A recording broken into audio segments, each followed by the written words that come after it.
Graças a Deus por sua igreja.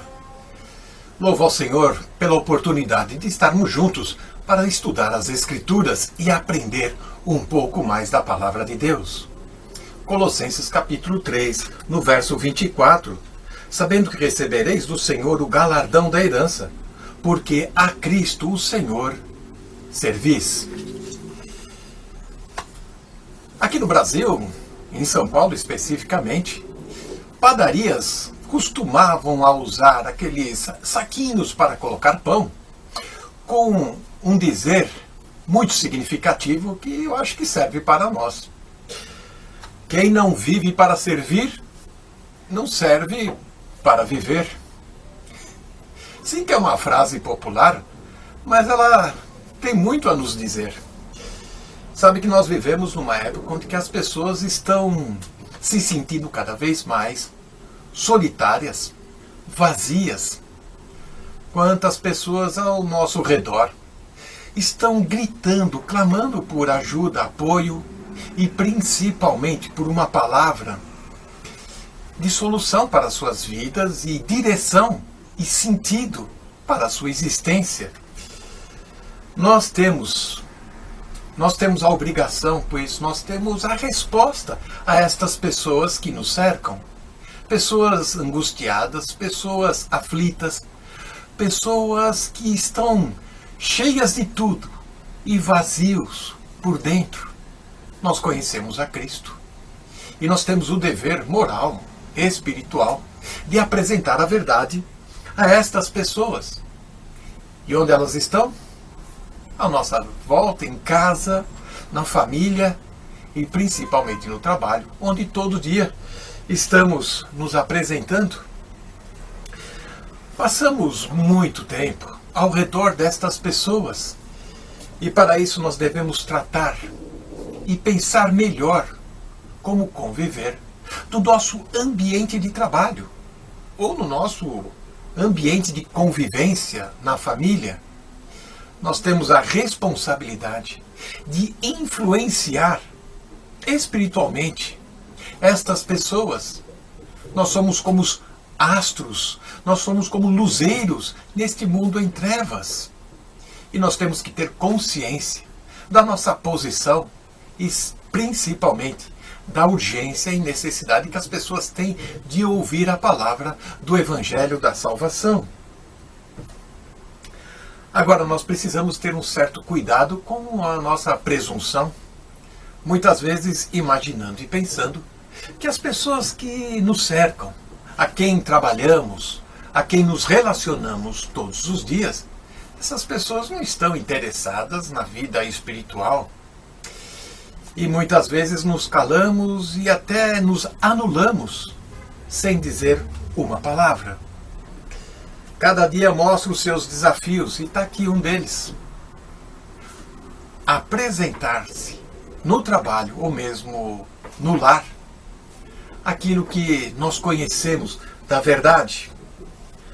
Claro está que os escravos, a quem Paulo está escrevendo, nesse texto de Colossenses 3, os escravos naquela época eles não tinham oportunidade de escolha a quem servir. Nesta casa vou trabalhar, ou naquela fazenda vou trabalhar. Eram escravos. Tinham que desempenhar a sua tarefa, o seu trabalho árduo, no lugar que colocavam. Mais ou menos hoje em dia, nós não temos tanta chance assim e oportunidade para escolher o ambiente que gostaríamos de trabalhar, ou mesmo na profissão que queremos desenvolver e desempenhar. E por uma escassez no mercado de trabalho, acabamos trabalhando e aproveitando a oportunidade que apresenta e que não podemos deixar passar a chance. Portanto, qualquer trabalho, seja esse trabalho em casa ou fora de casa, este trabalho envolve relacionamentos. E é isso que o texto e o contexto de Colossenses 3, do 18 até o final, no verso 25, está tratando de relacionamentos. E é importante e aqui faço uma ressalva, nós percebermos o nosso relacionamento dentro do âmbito familiar e principalmente da maneira que nos comportamos no trabalho. Quais os horários que nós estamos trabalhando, as atividades que estamos desempenhando, a empresa que estamos nos envolvendo.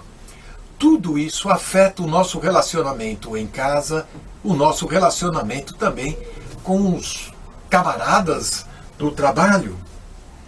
Algumas perguntas são necessárias para estabelecermos um trabalho que seja digno da nossa vocação e principalmente um trabalho que é apresentado ao Senhor.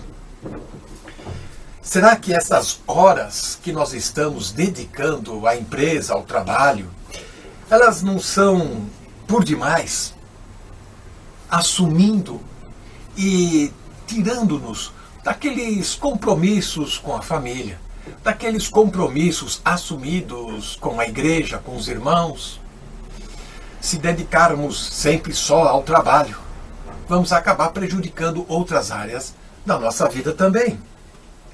Momentos importantes da família e da reunião com a igreja precisam ser levados em consideração quando estamos a trabalhar, a apresentar o melhor do nosso serviço, do nosso trabalho, que deve ser feito, como diz o texto de Colossenses 3:24, ao Senhor. Será que este emprego, este trabalho, está nos afastando dos entes queridos, dos irmãos e principalmente do nosso relacionamento com Deus? Será que nos estão prejudicando? Porque há trabalhos que, no desespero ou na urgência, acabamos assumindo um compromisso sem perceber o quanto querem nos pagar. E principalmente as horas que vão nos consumir, talvez com viagens a negócios ou com reuniões que se estendem por horas a fios até a noite, ou mesmo plantão e outras convocações, e que vão nos anulando, e que vão nos oprimindo. E aí sim nascem as crises no trabalho, as insatisfações, reclamações, e não vamos apresentar o nosso melhor trabalho ao Senhor. Muitas dessas questões precisam ser avaliadas, pois nós estamos trabalhando para apresentar o melhor ao Senhor e queremos fazer isto. A carta que estamos estudando e já estamos caminhando para a reta final, Colossenses, ela tem um tema, e esse tema precisa estar sempre na nossa frente, nitidamente. Colossenses 2, no verso 9, verso 10, porquanto nele habita corporalmente toda a plenitude da divindade. Também nele estáis aperfeiçoados. Ele é o cabeça de todo o principado e potestades. A base de todos os nossos relacionamentos devem ser o Senhor. Sim, a forma como estamos trabalhando, a tarefa, o serviço que estamos executando deve refletir a nossa comunhão, o nosso relacionamento com Deus. Pois o nosso relacionamento com Deus ele é evidenciado pelo nosso relacionamento uns com os outros. A base de tudo, de todos esses relacionamentos, deve ser feito para a glória de Deus. Deve ser feito para acrescentar, para honrar ao Senhor, que foi naquela cruz do Calvário para nos salvar, para nos chamar, para sermos agora, de fato, embaixadores de Cristo.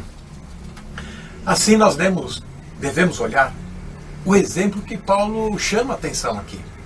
Para tudo aquilo que dissermos ou fizermos, seja feito para a honra e glória do Senhor. Em outras palavras, o nosso trabalho, a nossa tarefa, seja na empresa, seja em casa, deve ser feito com todo o coração.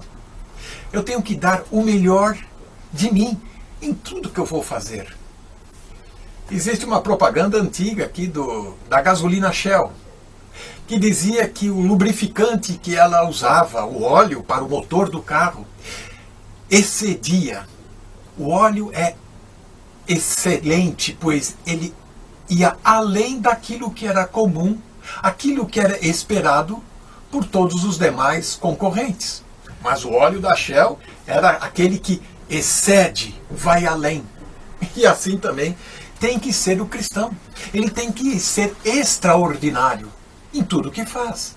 Em tudo que se apresentar, ele tem que ir além. Fazer ao Senhor é ser extraordinário. E não o ordinário, o comum, o normal, aquilo que é esperado. O cristão tem que sempre surpreender positivamente.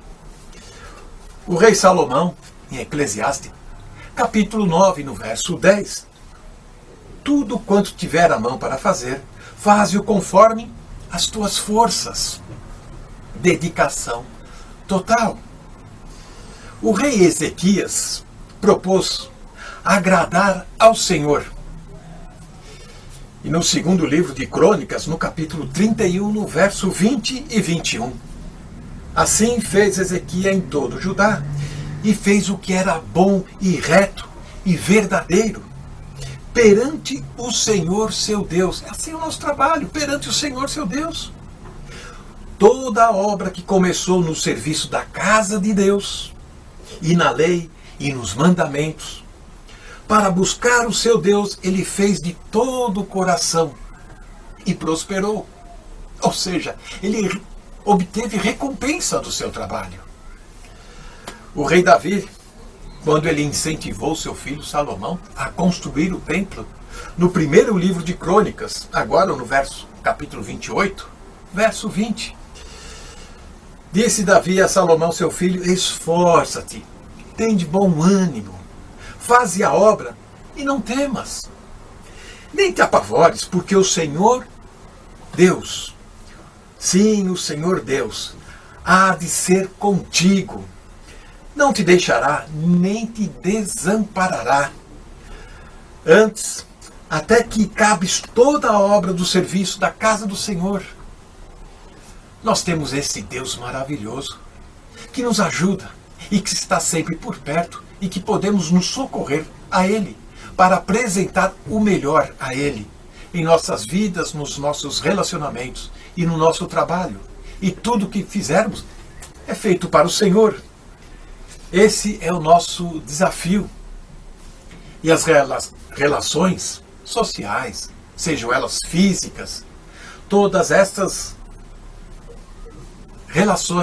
relacionamentos, precisam sempre ser governados por princípios espirituais. Que o Senhor Deus nos ajude e nos abençoe. Amém. Continuando o nosso estudo em Colossenses, no capítulo 3, vamos passar agora para o versículo 25. Mas, como costumo sempre fazer, envio daqui um abraço para todos aqueles de vós que nos acompanham no estudo bíblico, esperando e orando para que, de facto, seja uma mais-valia na vossa experiência e assim cresçais no conhecimento da vontade de Deus e possais experimentar quão boa, agradável e perfeita é a sua vontade. Em Colossenses, no capítulo 3, versículo 25, agora, lemos assim: mas quem fizer agravo receberá o agravo que fizer, pois não há distinção de pessoas. A palavra agravo significa injustiça, fazermos o que não está certo. É este o significado da palavra no original. Também significa dano sofrido, prejuízo. Este texto está a dizer com muita clareza que quem faz o que não está certo sofre dano, sofre prejuízo. E quem causar dano e prejuízo ao não fazer o que está certo, não tenha dúvidas de que irá experimentar dano e prejuízo no tribunal de Cristo, pois é disto que estamos aqui a falar quando Paulo está aqui a dizer o que está a dizer. É isso que irá acontecer no tribunal de Cristo, como este texto refere. Ambos os versículos, o versículo 24 e 25, referem-se ao que o crente irá receber no tribunal de Cristo. Notemos como a palavra receber ocorre em ambos os versículos, tanto no versículo 24 como no 25. No versículo 24 nós lemos: recebereis do Senhor o galardão da herança. E agora no versículo 25 lemos: receberá o agravo que fizeres. É muito importante que todos os crentes entendam bem o alcance destes versículos, porque isto tem a ver com todos os crentes, sem exceção. Leiamos de novo, pois já consideramos algo no estudo anterior. Leiamos de novo 2 Coríntios 5:10, que tem a ver com o tribunal de Cristo. Porque todos devemos comparecer perante o tribunal de Cristo. Ninguém escapa, para que cada um receba o que tiver feito por meio do corpo, ou bem ou mal. E a passagem que nós agora estamos a considerar no versículo 25 fala do mal. Já depois de termos considerado o bem no estudo anterior, no versículo 24, nós agora vamos considerar o mal que se recebe no tribunal de Cristo. E já vamos ver o que é que isso quer dizer. Curiosamente, a palavra grega em 2 Coríntios 5:10 para mal é a palavra kakos, que significa dano, prejuízo, inferior, pobre, nefasto, pernicioso, destrutivo, problemático, incomodativo, básico, baixo, desonroso.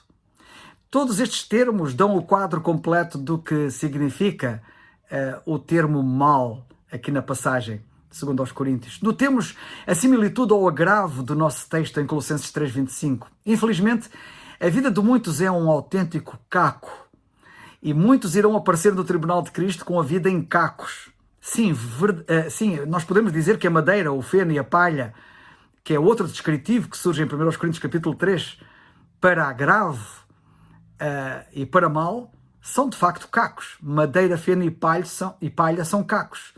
Nada que se compara ao ouro, à prata e às pedras preciosas que são referidas ali em 1 Coríntios capítulo 3, que também tem a ver com o tribunal de Cristo.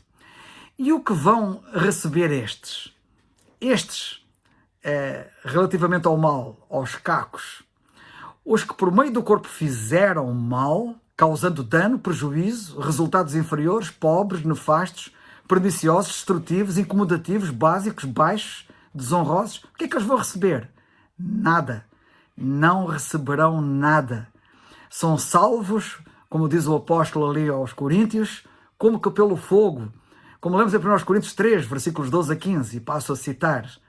E se alguém sobre este fundamento formar um edifício de ouro, prata, pedras preciosas, madeira, feno, palha, a obra de cada um se manifestará. Na verdade, o dia a declarará, porque pelo fogo será descoberta, e o fogo provará qual seja a obra de cada um. Se a obra que alguém edificou nessa parte permanecer, essa receberá galardão.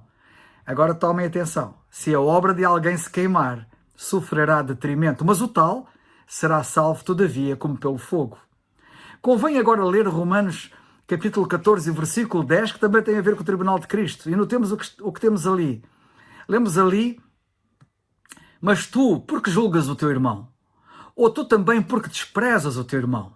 Pois todos havemos de comparecer ante o tribunal de Cristo. Vemos aqui que é isso que acontecerá aos que, entre outras coisas que fazem, que não estão certas, outros males, danos, prejuízo, coisas desonrosas, se arvoram em julgadores dos irmãos. Esquecem-se os tais que naquele dia verão como as suas obras e palavras a respeito dos seus irmãos foram más, causando dano, prejuízo, resultados inferiores, pobres, nefastos, perniciosos, destrutivos, incomodativos, básicos, baixos, desonrosos. Cuidado, pois. A palavra para bem, por outro lado, em 2 Coríntios 5:10, e cito de novo 2 Coríntios 5:10, que diz: porque todos devemos comparecer perante o tribunal de Cristo, para que cada um receba segundo o que tiver feito por meio do corpo, ou bem ou mal. A palavra para bem aqui é a palavra grega agathos, que tem a ver com verticalidade, bravura, benefício, utilidade, fazer o que é salutar, construtivo, proveitoso, agradável, que faz com que as pessoas se sintam bem, que traz felicidade, excelência, distinção, honra. Notemos o uso da mesma palavra bem noutras passagens das Escrituras e aprendamos o que ela quer dizer, o que ela envolve, o que ela implica. Em Mateus 7:11, a mesma palavra no grego aparece neste versículo e nos outros que eu vou citar a seguir. Se vós, pois, sendo maus, sabeis dar boas coisas, é a palavra para boas coisas, aos vossos filhos, quanto mais o vosso Pai Celestial, que está nos céus, dará bens aos que lhes pedirem. Bens, boas coisas, é a mesma palavra no grego. E, portanto, são boas coisas. Em Mateus, no capítulo 12, versículos 34 e 35, nós lemos: raça de víboras, como podeis vós dizer boas coisas? E cá temos outra vez as boas coisas sendo maus. Pois do que há em abundância no coração, disso fala a boca. E o versículo 35 diz: o homem bom tira boas coisas do seu bom tesouro. Ou seja, nós vemos que estas coisas boas são coisas valiosas e por isso são boas. E o homem mau do mau tesouro tira coisas más. Em Mateus, no capítulo 25, versículo 21, o mesmo termo aparece quando o Senhor diz: e o seu Senhor lhes disser, ou melhor, o seu Senhor lhes disse: bem está, servo bom e fiel. E cá temos aqui o servo bom, é este bom de serviço e de fidelidade. Sobre o pouco foste fiel, sobre o muito colocarei, entra no gozo do teu Senhor. Portanto, o bem tem a ver com o serviço que é bom e com o serviço que é fiel, que é digno de confiança. Em Lucas 1,53 nós lemos: encheu de bens os famintos. Fala de dar alimento, suprir as necessidades de quem tem necessidades, e despediu vazios os ricos. Em Lucas 8,8 nós lemos: e outra caiu, a semente, em boa terra. E a palavra boa é a mesma palavra, boa terra, ou seja, um coração arável. E nascida, produziu fruto. Portanto, é um coração arável. Esta palavra tem a ver com um coração arável e tem a ver com um coração arável que, por estar arado, produz fruto. Assento por um. Dizendo ele estas coisas, clamava: quem tem ouvidos para ouvir, ouça. Em Mateus 7,17, nós lemos assim: toda árvore boa produz bons frutos e toda árvore má produz frutos maus. E, portanto, este bem tem a ver com bons frutos. Em Colossenses 1,10 nós lemos: para que possais andar dignamente diante do Senhor, agradando-lhe em tudo, frutificando em toda a boa obra. E aqui temos o bem como sendo boa obra e que, portanto, algo que é frutífero, frutificando em toda a boa obra e crescendo no conhecimento de Deus. Em Lucas 10,42 nós lemos: mas uma só é necessária, e Maria escolheu a boa parte, a qual não lhe será tirada. Aqui o termo é boa parte, e a parte que é necessária. Há tanta coisa desnecessária que nós fazemos, e por isso não é boa parte. Que Deus nos ajude a percebermos o que é o bem ali referido. Em Lucas 23,50 nós lemos: e eis que um varão por nome José, que era José de Arimateia, senador, homem de bem e justo.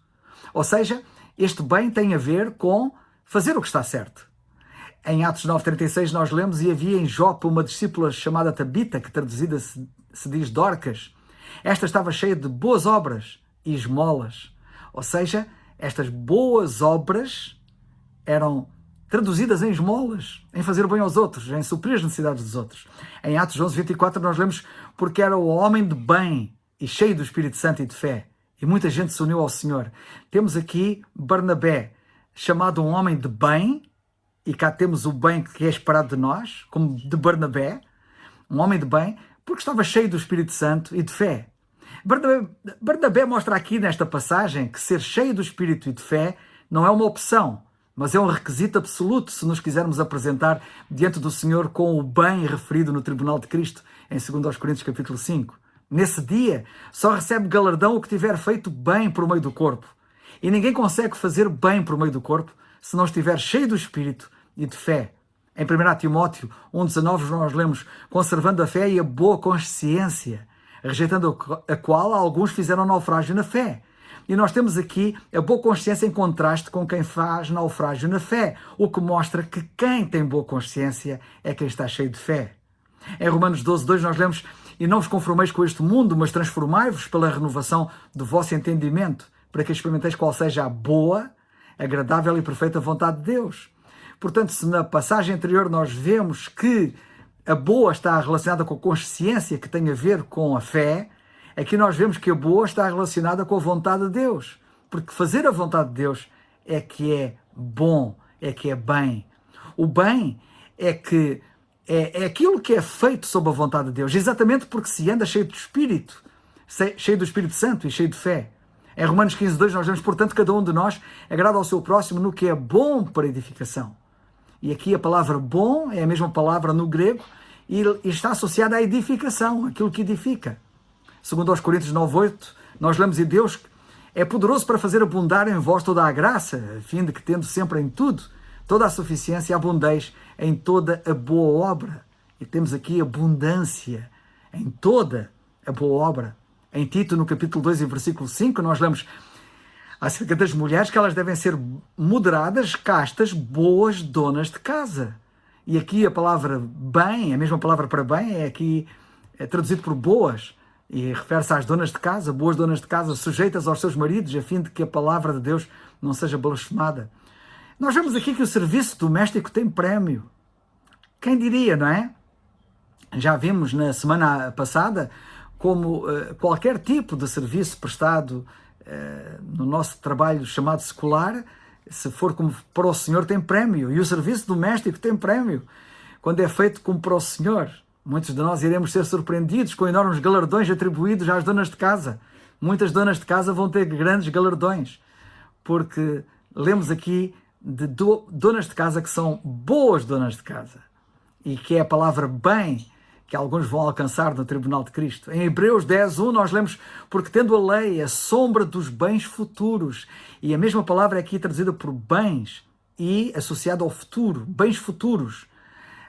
O crente que faz bem por meio do corpo vive já no futuro, estando no presente. É isso que é esperado, termos o corpo na terra e a cabeça no céu. Em Tiago 1:17 nós lemos: toda a boa dádiva e todo o dom perfeito vem do alto, descendo do Pai das luzes. E aqui nós vemos que esta boa dádiva vem do alto. E, portanto, não há mérito nenhum em nós, mas isto significa que é produzido pelo Espírito, quando estamos cheios do Espírito e de fé. São os que fazem as coisas movidos pelo alto, que o seu bem se torna uma boa dádiva. O nosso texto diz quem? O nosso texto em Colossenses 3, no versículo 25, diz o nosso texto em que nós estamos a estudar quem? Ou seja, qualquer crente. Ele está a falar de crentes, não está a falar de descrentes. Quem fizer agravo, receberá o agravo que fizer, pois não há distinção de pessoas. Ora, leiamos de novo o texto em Colossenses 3:25. Mas quem fizer agravo, receberá o agravo que fizer, pois não há distinção de pessoas. Sim, Deus não faz exceção de pessoas. Não trata com parcialidade.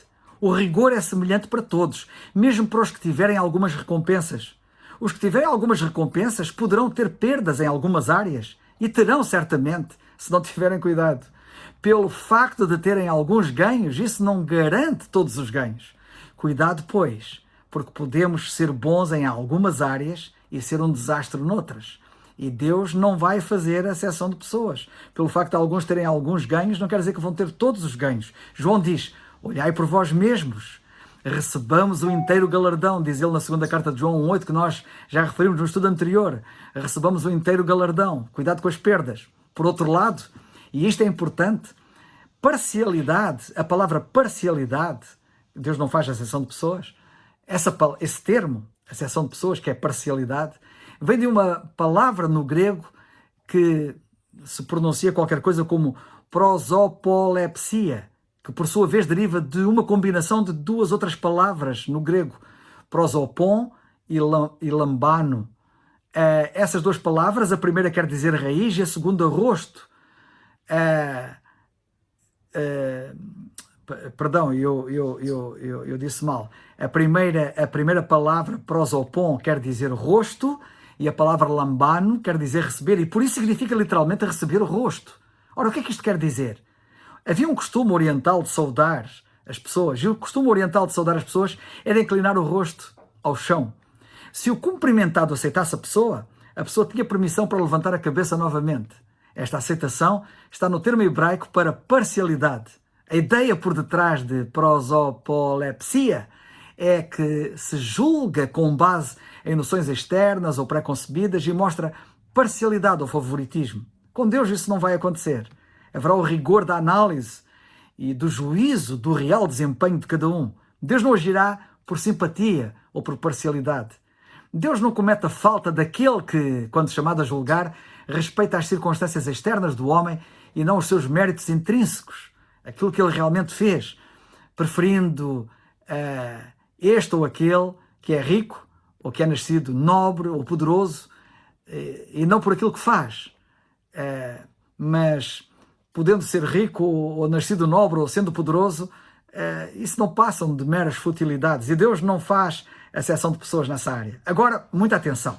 Os servos deveriam servir bem, não para não serem penalizados, mas para agradarem ao Senhor do céu, como nós já vimos, para agradarem a Deus.